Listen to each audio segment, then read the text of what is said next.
All right. Hello, everybody. We are at Act 1, Scene 5. We are about to meet one of the most famous characters in all of Shakespeare. She's called the most evil female character he ever created. She's a lot of people's actors' favorite character to play on stage because she's so evil and has so many great lines. And she is Lady Macbeth. That's the only name we have for her. That's Macbeth's wife. All right. We're going to see the themes start to really build up here. Obviously, we saw in the last scene the prophecy come true. We saw the seed of the evil idea start to take root in Macbeth's mind, which is really what this is all about. And so now we want to see, the audience is seeing, how is this going to happen? Macbeth is still undecided, although at the end of scene 4 here, you can tell that he's still kind of undecided. He says, I either have to fall down or do it. But he's definitely thinking about doing something bad, although he hasn't quite done it yet or decided yet. So scene 5 starts with this new character, Lady Macbeth, in her house alone, reading a letter. And this is a letter that Macbeth wrote to her from the battlefield on his way home, and sent ahead to get to her before he arrived. So we just pick up with her reading the letter. And this is not written in verse, this is written in prose, which is kind of interesting, the way that he would write it, kind of not in poetry. Anyway, so let's see what did Macbeth write to his wife in the letter that he was so important he had to send ahead of him so that she would have some warning.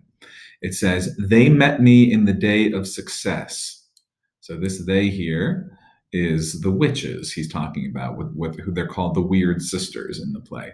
And I have learned by the perfectest report they have more in them than mortal knowledge. We don't know where he learned this. Maybe he talked to some people and found out, about these 3 weird sisters who sometimes pop up around here. I don't know. When I burned in desire to question them further, they made themselves air, into which they vanished. Whiles I stood wrapped in the wonder of it, came missives from the king, who all hailed me Thane of Cawdor, by which title before these weird sisters saluted me, and referred me to the coming on a time with Hail King that shall be. So this is literally what happened in scene 3. This have I thought good to deliver thee, my dearest partner in greatness, that thou mightst not lose the dues of rejoicing by being ignorant of what greatness is promised thee, to you. Lay it to thy heart and farewell. So why is he telling her all this? He says here, I didn't want you to lose the chance to be happy about this. I'm Thane of Cawdor, and they said I'm going to be king. Does it say in here that he wants to murder King Duncan? No.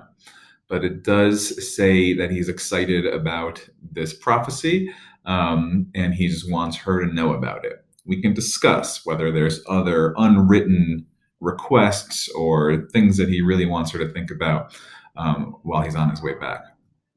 So that's the end of the letter. Okay, and now she starts talking to herself, or to the audience, really. And here we get our first glimpse of her character, because this was just her reading Macbeth's words, of course. So she says here, and here's really important because we get this amazing character starts getting built up right here. Glamis thou art, that's who he's been, and Cawdor, that's his new title, and shalt be what thou art promised. Okay, so she's bought in. You are going to be what they promised you to be, which of course is king. Yet, what's the problem here? Do I fear thy nature? She's afraid of his nature. Why? It is too full of the milk of human kindness to catch the nearest way. What does that mean? You can tell. She thinks he is has too much milk of human kindness. That must mean he's too kind, or in other words, maybe too soft. Milk, there's a lot of, this is going to sound weird, but kind of bodily fluids in Macbeth, mostly milk, and then later a lot more blood. And so she's saying he's got too much of this milk. Maybe that's calling him too womanly, too much like a mother, too nurturing. We haven't really seen that in him, but that's what she seems to know about him. This part's really confusing. I'm sure I'll ask you to work on it in class, but I'll kind of walk through it here so it's easier. She says, thou wouldst be great, you would be great, art not without ambition. You have your own ambition to be greater, but you don't have, but without, the illness that should attend it. What's the illness? I think she's talking about that evil side that can make ambition kind of come to pass, come to fruition sooner than it would otherwise. What thou wouldst highly, that wouldst thou holily. I think that means the things that you want to do that are great, you want to do them the right way. You want to do them holily. You would not play false. You don't want to cheat. And yet you would strongly win. Now she's calling him out, I think, for being a little hypocritical here. You don't want to cheat, but you also want to win things that you haven't earned. Okay? Thou wouldst have, great Glamis, that which cries, thus thou must do if thou have it, and that which rather thou dost fear to do than wishest should be undone. Believe it or not, this is a highly contested. People argue about what this means because she's not saying anything. Look, she's saying that, you know, that thou'st have, that if thou have it, and that which thou rather do. She's afraid to say anything about murder, killing Duncan. She's being really vague. It makes this hard to understand, but that tells us something about how, remember, I said killing a king is so awful to these people. It's the worst ethical, moral thing you can do. So she's even afraid to say it.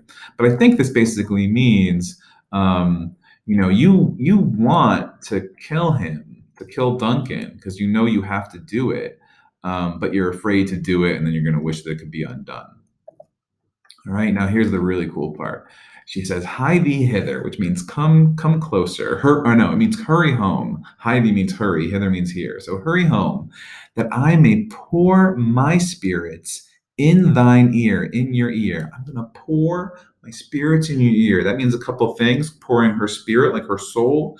A spirit is also like a liquor, like a liquid of her evil thoughts. And she will chastise with the valor of her tongue all that impedes thee from the golden round. So she will chastise, she will cut down with her tongue and scold everything that impedes you, that holds you back from the golden round. Look at that shine. I have a golden round. But she means a crown.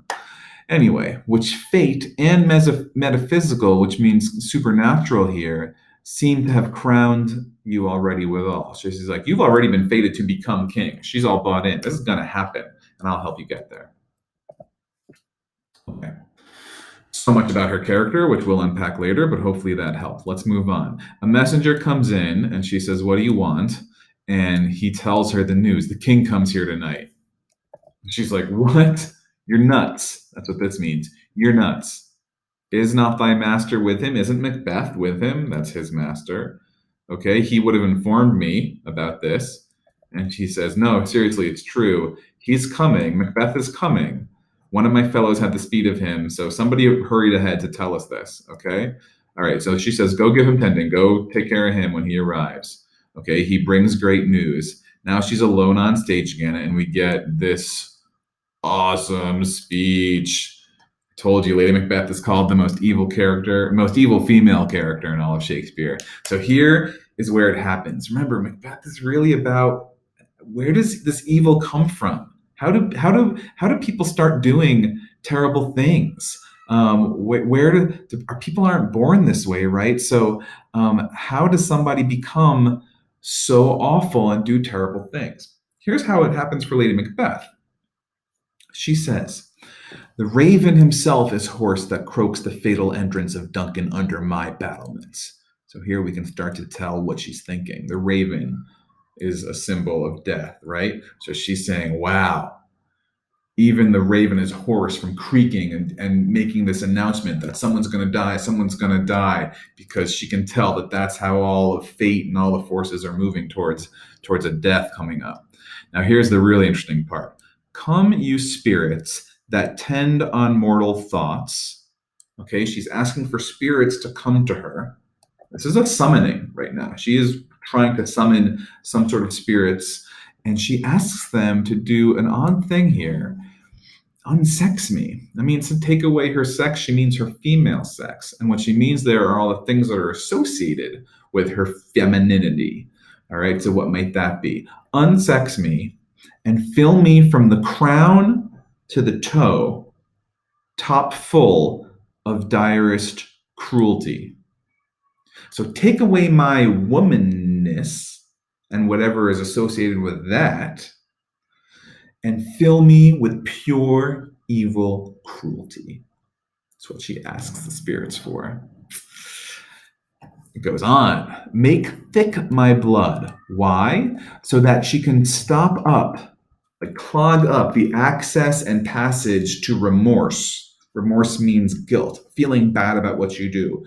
So if blood carries remorse to your heart or whatever, she wants her blood to thicken so that she never gets the feeling of guilt or remorse. That no compunctious visitings of nature, that no natural feelings of guilt for killing somebody would shake my fell purpose, would stop me from my purpose, nor keep peace between the effect and it. I don't want to think about the effect of my actions. There might be a time that you've thought this. I want to do something that I know is wrong. I don't want to be troubled by guilt. We all do that when we decide to do something that we know is wrong. We have to. Otherwise, the guilt would stop us. Now she says, this weird part, come to my women's breasts and take my milk for gall. So there's more of that milk being associated with probably female nurturing characteristics of compassion and taking care of people and kindness. Okay. And she wants to swap all that milk out for gall, which means bile, which people believed in these kind of the bodily fluids were linked to different characteristics, and so bile was, which is like stomach acid or whatever, is supposed to be linked to evil, bitter actions and a state of mind. So she wants, instead of milk, to be filled with all that gross stuff so she can do evil things. All right. So take my milk for gall, you murdering ministers. These are demons, I guess now it's clear. Wherever in your sightless substances you wait on nature's mischief. I think demons are supposed to be these blind little spirits or something. Come, thick night, and pall thee in the dunnest smoke of hell, that my keen knife see not the wound it makes. That's just like what Macbeth said when he wanted the eye to wink at the hand.